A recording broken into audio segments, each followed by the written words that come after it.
Most Roblox games are very simple and often copy each other in design. A perfect example for Roblox genres that are often reused by many developers are commonly known as tycoons, simulators, parkour obbies, and even horror games.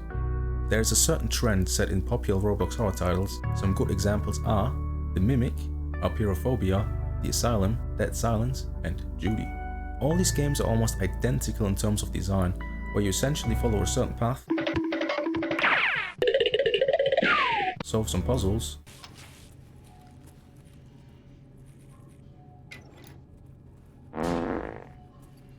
find your way through a maze while being chased by something or someone,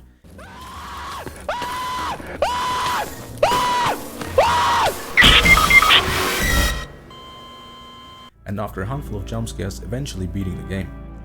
After playing a lot of Roblox horror games myself, this form of gameplay can get repetitive and boring after a while. But on March 14th, 2021, a development team named L-Splash wanted to create something innovative and new on the Roblox platform. And they sure did. The idea of the game was originally inspired by Spooky's Jump Scare Mansion and another Roblox game called Rooms by NicoRox5555, with Spooky's Jump Scare Mansion being very popular in 2015 and played by big YouTubers like Corey Extension, Markiplier, and PewDiePie. Doors is also very popular at this moment and pretty much played by everyone. The game starts you off in the main lobby, where you can enter an elevator either alone or up to 4 people, even up to 12 if you're in a VIP server, but I'm not sure how to get access to that. Once you load into the game, you'll be greeted with this cheery elevator tune and cozy looking hotel lobby, giving you a false sense of security. Your goal in this game is basically escaping the hotel, which is currently the only map in the game, which hosts up to 100 doors, and there being a total of 14 entities. This is probably a good point to start talking about the entities. We'll start by talking about Hide. Hide is a guaranteed entity that will push you out of a hiding spot if you stay in it for too long.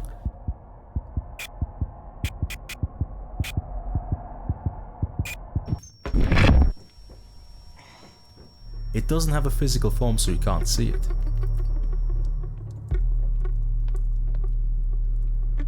The one entity you'll definitely encounter the most is Rush. Rush announces its arrival by flickering the lights around you and making a distorted noise that gets louder as it gets closer. Why are you running? Why are you running?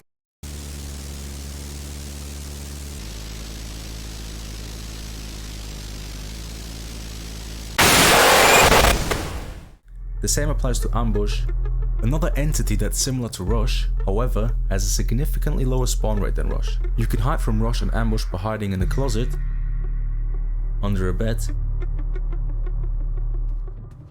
or an event. The main difference between Rush and Ambush is, other than the design obviously, that Rush only enters the room once, whereas Ambush backtracks between 1 to 6 times, meaning you'll have to get in and out of hiding spots because of Hide until Ambush is gone. If you get caught by either Rush or Ambush, it's an instant death. Another common entity that you will encounter is Screech, probably the most annoying entity in the game, since whenever you enter a natural dark room, basically completely dark rooms, not to be mistaken by rooms that got darkened by Rush or Ambush, it has a chance of randomly jump scaring you, and it'll announce itself by whispering, "These nuts." In order to counter Screech, you need to look directly at its face. By flinging your mouse all over the place, making other players think you're having a seizure. Or you can enter the natural dark room with a light source, which usually prevents it from spawning, but you know, either way. One of my favorite entities is Seek, mainly because it has the coolest chase music I've ever heard in a horror game. Seriously, just listen to this, it's an absolute banger. If it wasn't water, could I do this?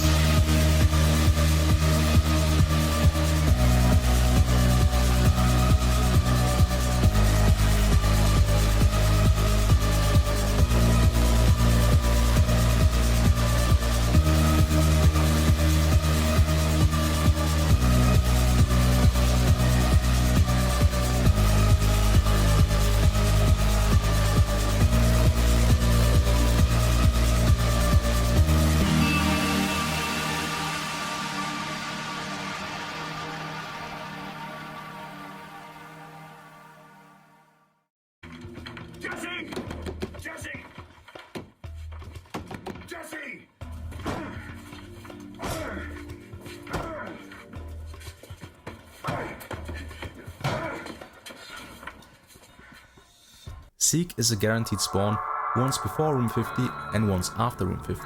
You know when you're about to encounter him, since the game is gonna spawn a bunch of eyes in the rooms before the long hallway that you'll eventually encounter in, and the hallway always looking the same. In both encounters you'll have to run away from it while choosing the correct path that's highlighted in a blue light, and dodging debris by crouching, also highlighted in a blue light. If it catches you, it is also an insta-kill. The entity that most players tend to struggle with is Figure. Needless to say, it is kind of a pain to deal with. It can't see, but has extremely good senses of hearing, so your best bet is to crouch and not get near it. However, this seems to be a bit random, since sometimes I wasn't even near it, but it would just rush straight towards me like a pit bull that sees an unattended toddler. While other times you could stand near it and it would be completely oblivious to the fact that you're standing right next to it. Room 50 is the first time you'll encounter Figure. In that room you'll have to collect books that contain geometric shapes and a corresponding number to said shape. You'll need to find a piece of paper which basically tells you which shapes you need, and once you found that and you got all the shapes, you can pretty much escape. Well, and if it catches you, spoiler alert, it's an instant death. You can also hide from it if it gets close, but you'll have to play the most annoying minigame ever, so I recommend just taking the L. Arguably the easiest enemy to counter is eyes. Literally, just look down, that's it. Just don't look at it and you'll be fine. Sometimes when you're running into the next door, you might find yourself teleported into a dark hallway. That means you've just encountered Halt. It is actually fairly simple to avoid it. Basically, whenever you're in Halt's hallway, it'll flash a JPEG image that says turn around, and whenever that flashes, just simply do as it says, turn around, and run into that direction until it flashes again, and rinse and repeat until you leave the hallway, and that's it. Now the rest of the entities are either really rare to encounter or don't really affect your gameplay too much. We've got Jack, the only one that is kind of annoying since it has a chance to spawn inside of a closet when you're trying to hide. It also has a small chance to spawn in a random room and it'll turn that room dark, but I've never really experienced that. If you find yourself looking through drawers, you have a small chance to encounter Timothy, which is a little spider that jump scares you and takes away 5 HP. I don't know why they named him Timothy though. The next entity on the list is Glitch. Glitch will appear if you are too far behind in an online game or a room fails to generate in a solo run. Glitch teleports you towards the online players, taking 10 to 40% of your health. Should this occur in a solo run however, you won't lose any health. One entity that you can find in the lobby is Window. It just smiles at you and doesn't really do much other than that. The only entity on this list that I've never encountered is Shadow. With a 1 in 2000 chance of it appearing, it briefly jump scares you but doesn't deal any damage. Now that should be all the entities, right? Well, those are only 13 entities, and as I mentioned earlier, there are 14. And well, the 14th entity is the light that guides you during a Seek chase and in natural dark rooms. You'll encounter many events during your playthrough, which are mostly randomly generated, with Seek and Figure being an exception. Something that can help you in your runs are items. You'll find a variety of items during your run, with the key being the most important. Keys spawn in random locations and you'll need them to unlock doors that have a lock on them. They can be really annoying to find sometimes. You can also find lockpicks, which open most locks and break after one use, giving you the option to skip a really annoying room. For natural dark rooms, lighters and flashlights are your best friend. You can find them in drawers or purchase them in the pre-run shop, which we'll talk about later. Now which one would you choose? The beta lighter that just lights a small area around you, or the chat flashlight that lights up a few feet in front of you? For me, the answer is obvious, none, because I'm that good at this game. You can find bandages, which aren't really that useful since they only heal 5 HP, but you know, it's nice to have them. You can also find vitamins, which is basically just G Fuel, giving you the option to turn into Tyler 1 whenever you consume it. Saved.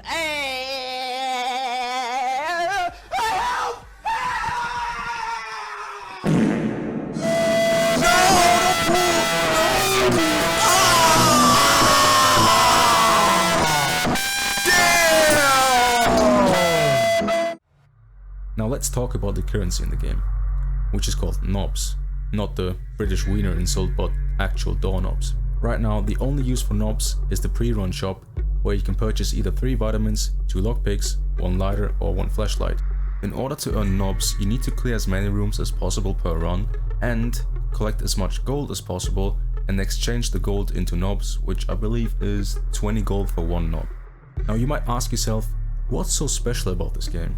And the short answer is, it's game design. Instead of copying the trend of the horror titles that we mentioned earlier, it goes a different direction, and that is RNG. If you've played The Mimic, you know that once you finish the chapter, you don't really have a reason to replay it other than maybe Nightmare Mode or to play it with your friends. To give you a short and basic explanation of the gameplay and the gameplay loop of this game, collect items, solve puzzles, and get as far as you can. Now that might not sound like much, and that is true. However, the game is still at a very early development stage and has a lot of room for improvement. Some changes that I would personally like to see are maybe like some new items, more uses for knobs, having the option to buy revives with knobs maybe, if they add new items, add more items into the pre-run shop, and some variety in level design, like maybe add some new puzzles, design the rooms a bit differently, you know, make them look unique, add new entities, which I believe they're already doing anyway, so the gameplay doesn't feel as repetitive and it makes you want to play it more. With the game ending on a cliffhanger and saying to be continued at the end, I'm sure that we're going to get a new map and I'm excited to see what developers are going to come up with. Indoors, each run feels slightly different, but we definitely need more content for this game, which I believe the devs definitely know and will change since they've done a really good job so far. In my personal runs, I had a lot of fun, whether it was with randoms, friends or solo. Each run felt unique and something would always happen that would make it interesting. If you haven't played Doors yet, I highly recommend you give it a try, since it is a lot of fun, and although less scary with others, it is a lot of fun to just mess around with friends and try and reach that juicy elevator at the end of door 100.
It was so rewarding after I finally beat the game, and there hasn't been a Roblox horror game in a while that gave me that sense of accomplishment. Well, that's pretty much it for Doors in its current state. I'm still very new to YouTube and I don't really know what I'm doing, but I'm having fun, so I'm just gonna keep uploading videos and hopefully you guys enjoy it. Let me know in the comments what you liked and disliked about the video and what type of content you would like to see in the future. If you enjoyed this video, why not subscribe? Leave some feedback in the comments, tell me what you liked or disliked about the video, and maybe even share with a friend. But that's it for the video, thank you for watching and have a good one. Peace!